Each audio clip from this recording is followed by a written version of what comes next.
je ruminais un ensemble de griefs depuis des mois.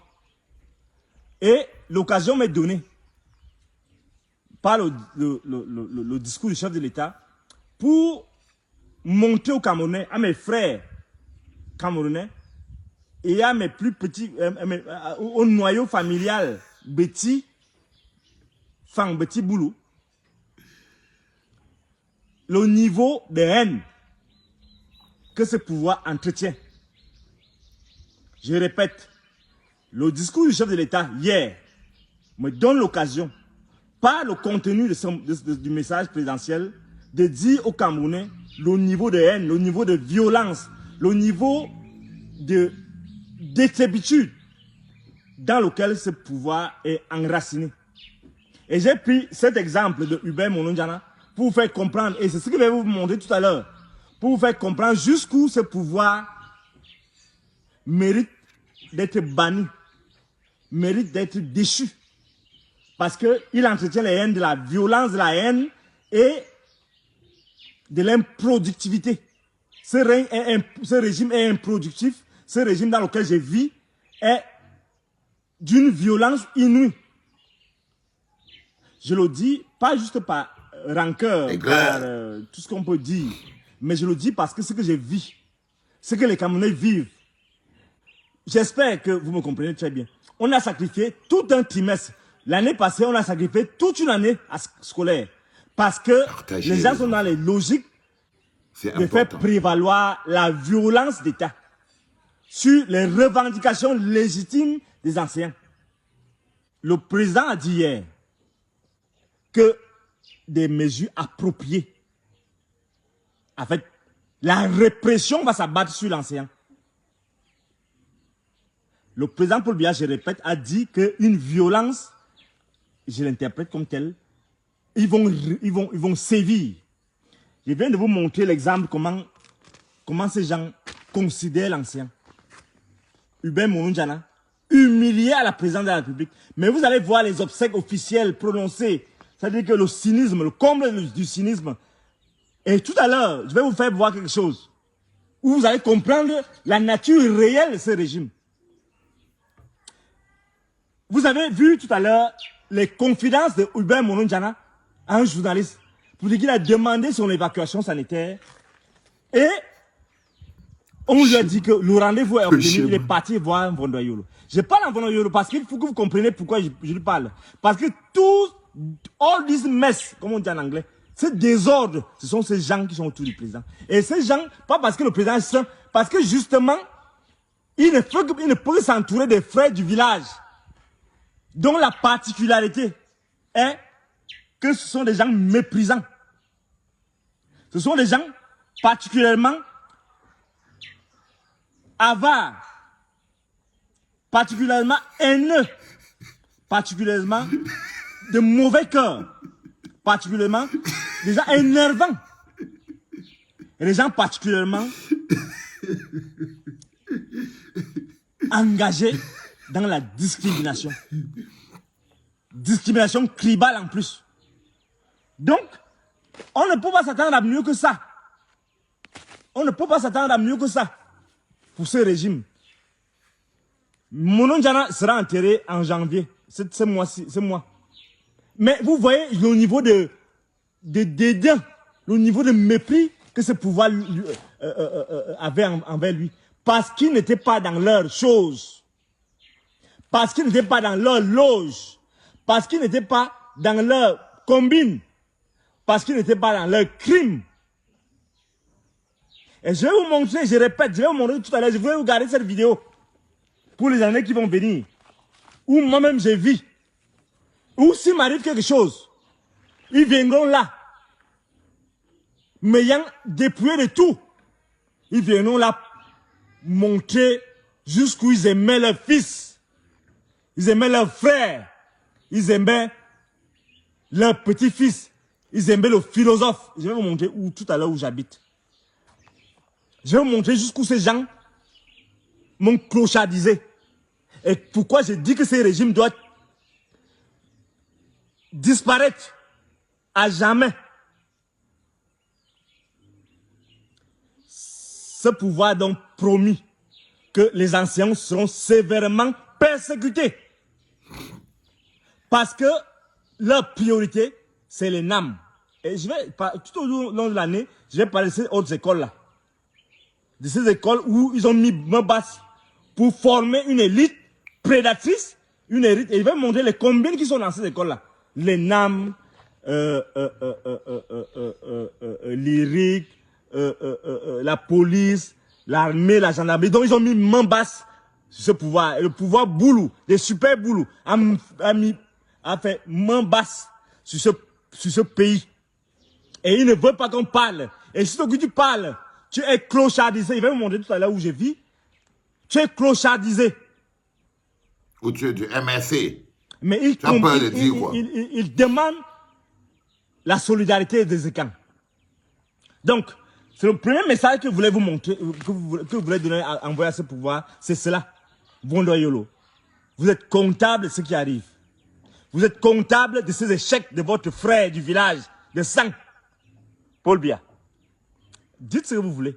Je vous tiens responsable. Pourquoi? Parce que on a beau dire que le SGPR a une responsabilité dans la gestion de ce pays. Mais vous êtes le frère du village. Vous êtes le frère de la famille. Vous êtes celui qui parle au roi. Parce que Biya, c'est plus le président, c'est un roi. Celui qui lui parle, qui lui souffle les choses à l'oreille. C'est à vous comme la responsabilité de dire ce qu'il faut. Gongo, je n'ai rien à y voir. On n'a rien à y voir. Non, il est venu hier, il est là. Oui, vous aussi, monsieur Mbonayolo, son excellence, tout ce que vous voulez, les titres. Je ne suis pas là pour les titres. Je parle à un aîné dans la famille. Dans le point de vue de la tradition. Je parle à un aîné qui ne fait pas son travail. Ou du moins qui fait mal son travail. Et je vais aller à ce qui va peut-être choquer les Camerounais. Excusez-moi de parler de moi. Mais l'image que je vais vous montrer tout à l'heure où j'habite, ce n'est pas pour que les gens aient pitié de moi. Non. C'est pour que les gens comprennent la nature réelle de ce régime. J'ai décidé de vous montrer où j'habite. Pour que vous compreniez qu'ils m'ont tout pris. Les petites miettes que je peux avoir, c'est maintenant là, je les utilise maintenant pour aller maintenant me battre au tribunal. Pour que je puisse, le petit reste. Mais je ne veux pas partir du Cameroun pour le moment parce que je veux voir ce régime tomber. Le régime Biya doit tomber. Parce que si je pars du pays, si je pars du pays, ils auront gagné.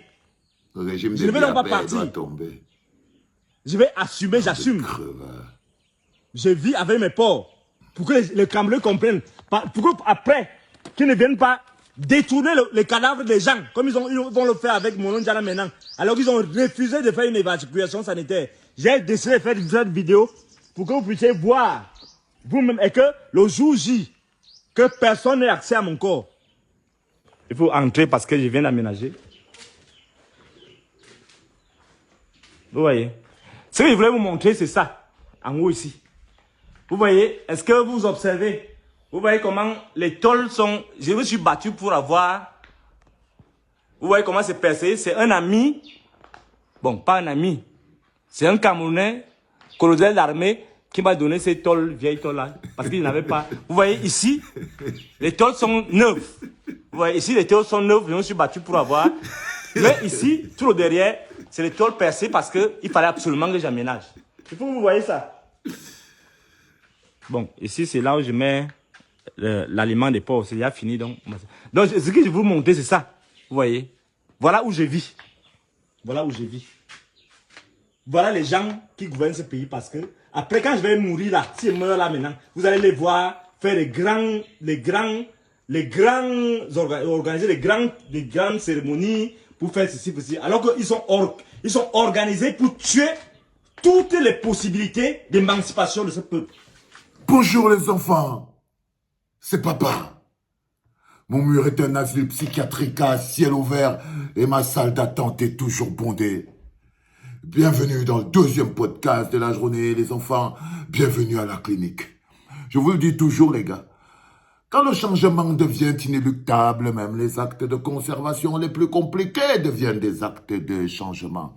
Là, je vous présente une fabrication pombaïque, philosophe, tribaliste et clochardisé. C'est-à-dire qu'il y a un bug dans sa tête. À chaque fois, on le dit toujours, même les pires des dictateurs ont leurs propres intellectuels et leur propre philosophie. Quand vous écoutez Fridolin parler, vous n'avez même pas l'impression qu'il parle d'un pays, man. Là, ce sont les frustrations d'un tribaliste qui est frustré par le fait que de son appartenance ou de sa proximité sociologique avec Pomba, lui n'a rien. Il convoque Hubert Mounouindjana, un autre philosophe, qui évidemment attendait lui aussi des émoluments de sa proximité sociologique avec Pomba et qui a été également clochardisé et qui a été abandonné à mourir pauvre. Le bonhomme que vous voyez ici, il y a encore quelques jours, se fendait dans une lettre énorme contre Maurice Kamto. C'était à quoi que c'est Maurice Kamto qui avait tué Mounouindjana. C'est-à-dire que tu pouvais croire que c'est Maurice Kamto qui avait volé avec Mounouindjana. Donc il a bon même dans sa plainte, il se plaint de manière tribaliste. Les enfants, le pays n'existe pas dans leur tête. Ils n'ont pas la notion du pays, la notion du peuple. Eux, c'est la tradition. C'est-à-dire que voilà un bonhomme qui a attendu lui-même pendant des semaines. Il a attendu, il a talacouisé, il a attendu que le frère du village lui donne quelques graines. Le frère du village lui a dit que je ne te donne rien. Peuple Kambeti.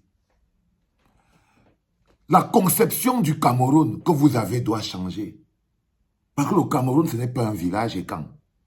Et les Camerounais ne sont pas les sujets des écans. Non, nous sommes victimes du même groupe. Et ce groupe-là, ce n'est pas un groupe écan. Donc, quand vous les voyez là, c'est avoir réduit le pays en un amas de tribus, réduit le pays en un amas de petites personnes, de villages, qui font qu'aujourd'hui, et c'est des philosophes, c'est des philosophes, là c'est la détresse qui le dérange. Quand il faut faire la haine anti-Bamileke, mais il ne porte pas les gants. Là, il est frustré parce qu'il a tellement combattu.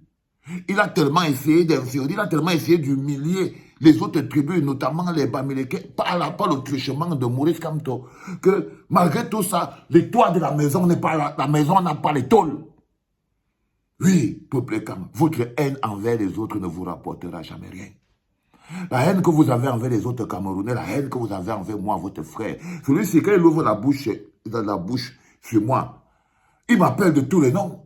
Bangaman, Nyeman, villageois, regarde-moi, creva, va travailler. Moi, je n'ai pas les tôles hein, sur mon toit, là, mon petit Fridolin. C'est le staff. C'est le staff. Voilà l'état réel de tous ces gens que vous allez voir. Vous lisez souvent leur nom ici, là, que Onambele, Owunde, Onana, Teme, Mbarga, machin, tous ils sont en train d'écrire les gros mots ici en bas, va travailler. Vous avez remarqué, sur cette clinique, il y a deux types de personnes qui n'ont que l'insulte vis-à-vis de ce que nous disons. Deux types de personnes, vous allez les voir. Ils sont là. D'abord, ce sont les frères Kambeti. Si tu lis la clinique, tu as l'impression que tous les frères Kambeti qui sont à la clinique, ils viennent là pour m'insulter. C'est-à-dire que c'est un peuple... Pomba vous a tellement mis la haine dans le cœur. C'est-à-dire que et la jalousie et l'envie, parce que c'est entre vous.